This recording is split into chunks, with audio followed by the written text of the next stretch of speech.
So we have crossed the border into Senegal. Woohoo! And it was 1 hour that we spent. Fairly quick. Yeah, on Mauritanian side and Senegalese side. No, it was really quick. Really quick. The Mauritanian border was, I think, 2 officers, 3. They wanted to charge us again to stamp the car out of Tommy's passport, but we said no. Lisa said no, and then it was okay.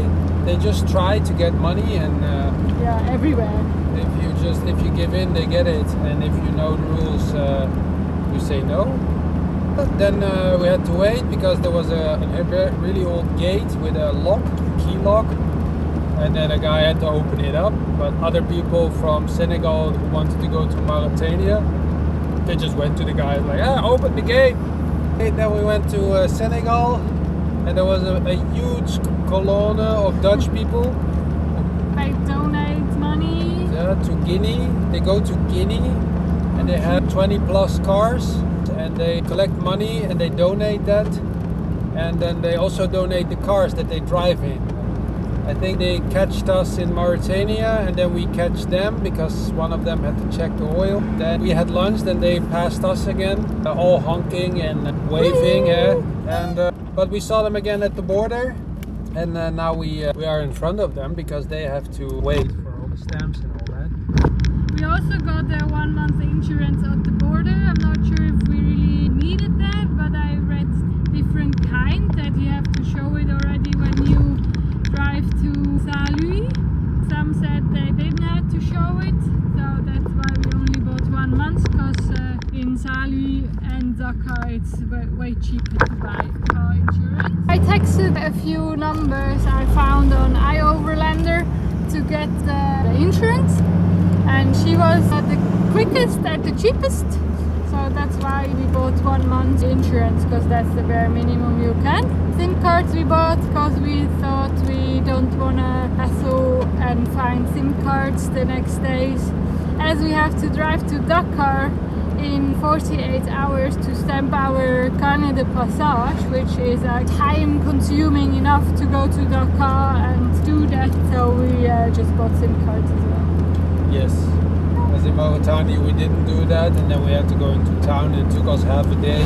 Although it was okay and it was cheap, better now. We're gonna stay longer in Senegal anyway. And we also could sell our Mauritanian SIM cards to her. So yeah, that's how it goes. They sell SIM cards, they take your old SIM cards and they resell it. So yeah, that's Senegal.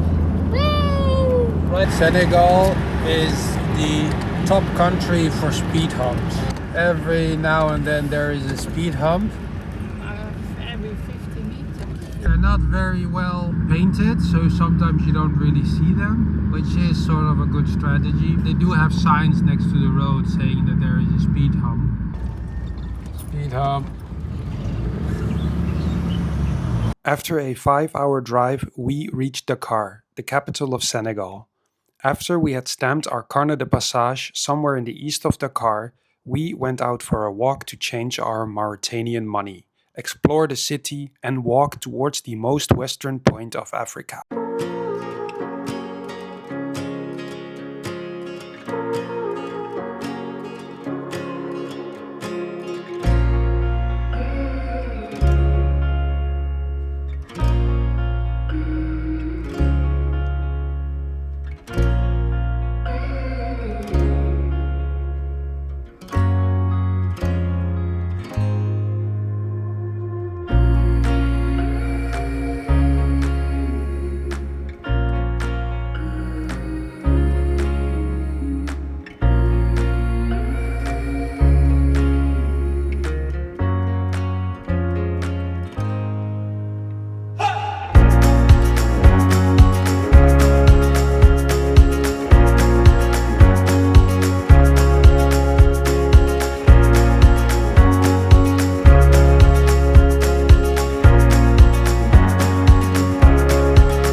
close to the most western point of Africa.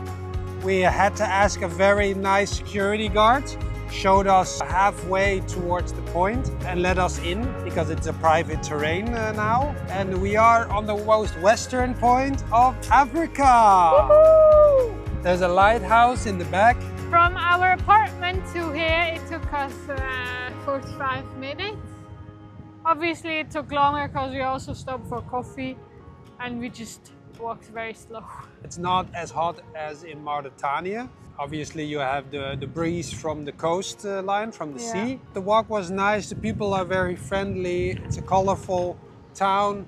Obviously, there are other stuff, real stuff like trash and poverty. But overall, it's a very relaxed capital. Yeah. The most relaxed capital that we have experienced so far. There's a lot of construction work going on in the whole city of Dakar. So I guess in a couple years it's gonna be super busy. There are big hotels, but for now it's quite relaxed. Now we get some drinks. We walked a little bit east from the most western point and found a chain of restaurants and bars. We sat down for a drink and watched the surfers doing their thing.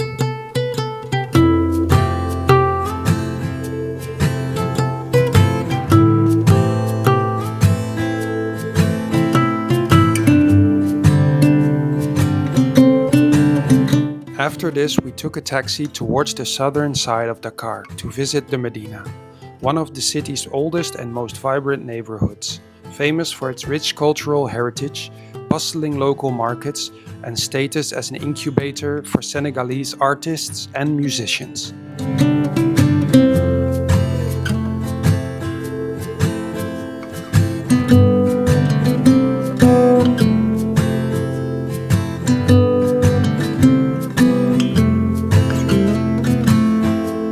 After the Médina, we went towards Plage de Yoff on the northern side of Dakar. We had sent our surfboard towards a young Senegalese surfer who repairs surfboards in his own shop called Senegal Surfboard Repairs.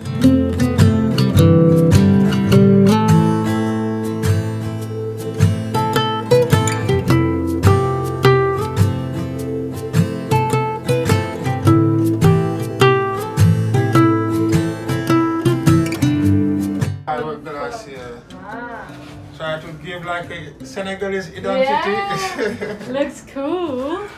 Thank you, guys. Yeah. Wow. I make like the tissue wax inside, like to give the design. That's cool, yeah.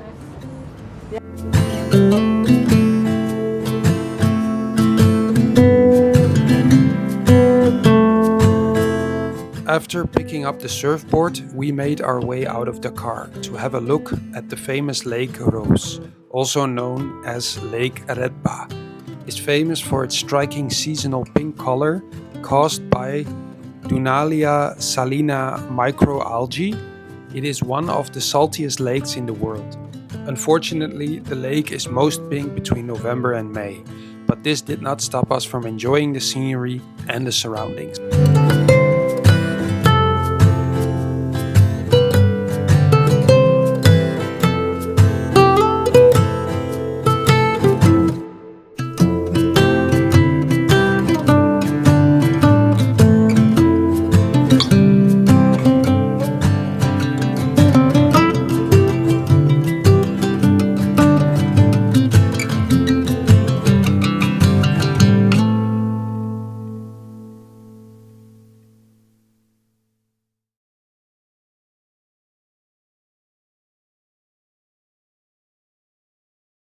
After Lac Rose, we made our way back up north. We found a little plateau at the beach somewhere between Saint Louis and Dakar. We decided to stay here for a couple of days to rest and enjoy the beach.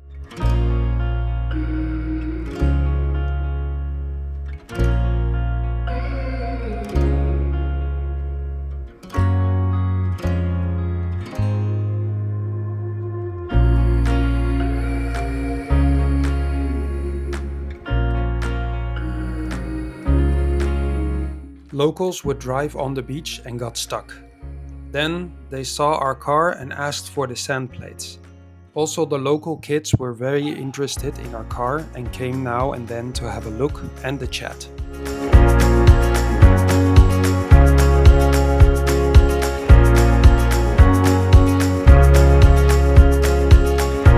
The next day we had planned to go and have a look in Saint Louis. But then something happened that prevented us from going. One of the gas struts that holds up the tent broke. We were forced to go back to the car and search for a solution. We went to a garage that looked very capable, but they said that these gas struts are hard to find in Senegal. They did show us towards an outside body shop garage where they might knew a solution to our roof that was separated from the body in Mauritania. When we got there, we had to translate everything that was wrong with the roof, and then they took a look outside and inside the car. After that, they started to weld some hinges from doors with extra metal to attach them to the roof and the lower part of the front of the car. It was very interesting to see how people work when there is no garage and heavy equipment to rely on.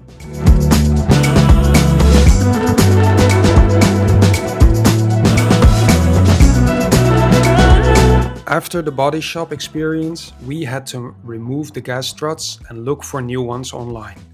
After a lot of emails, we got a response from the company that had actually made these gas struts. Happy to know we celebrated it with a nice dinner afterwards. After we ordered the new gas struts from Germany, we had to wait 2 weeks for them to be made and for them to be sent towards Senegal. So we decided to leave Dakar, driving down south.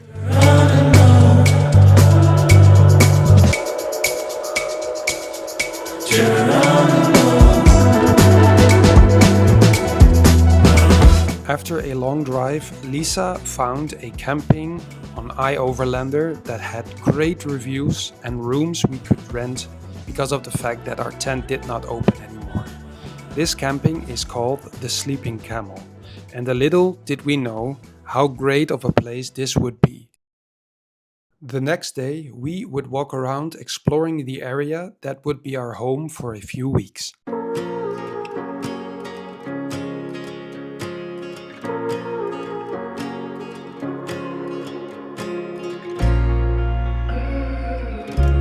We are at a beautiful place called Somone. There is a huge lagoon behind us, and right now we are looking at the beach where people are surfing. The waves look really good and the place is very relaxed. The camping site is very nice. We have a little room. The people are very nice. So we're going to spend a week here to wait for our gas struts. We are going to work on the roof. Detach, glue, attach. It's going to be challenging. Let's make the best out of the worst situation. After a few days, we realized that this camping was special because the owners, Phil and Matt, are extraordinarily good hosts and have vast knowledge of Western Africa.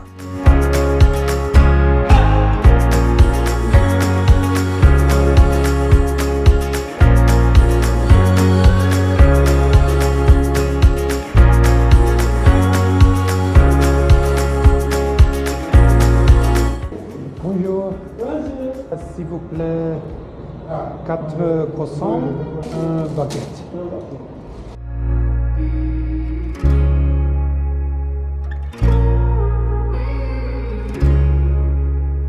Ah.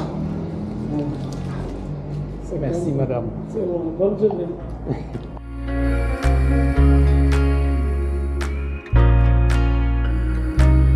Phil and Matt would take us, together with their families, to different places and introduced us to the locals. They arrange scooter trips through West Africa and pride themselves in promoting the local businesses instead of the big touristic places. This way you get to experience the real Africa.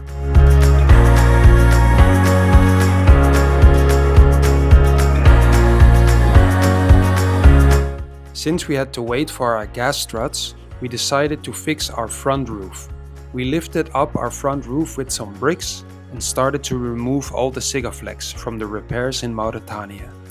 After that, we poured new Sikaflex all over and removed the bricks and letting it dry overnight.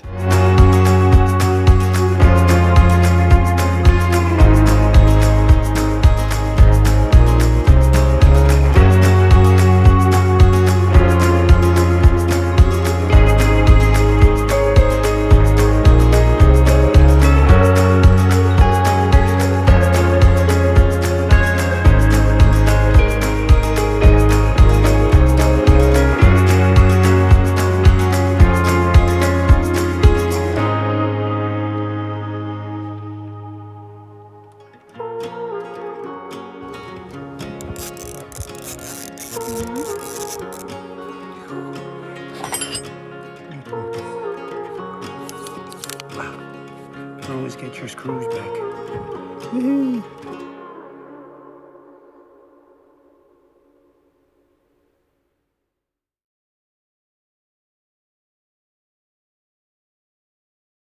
After this, we went to a tire shop because we thought we had 2 flat tires from our iron ore train adventure in Mauritania.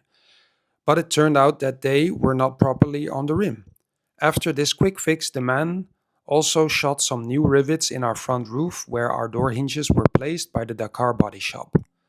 After all this hard work, we bought ourselves a nice coffee, and with that, we end another episode of TnL Travels. Thank you so much for watching. Like and subscribe if you want to see more, and hopefully, we'll see you on the next TnL Travels.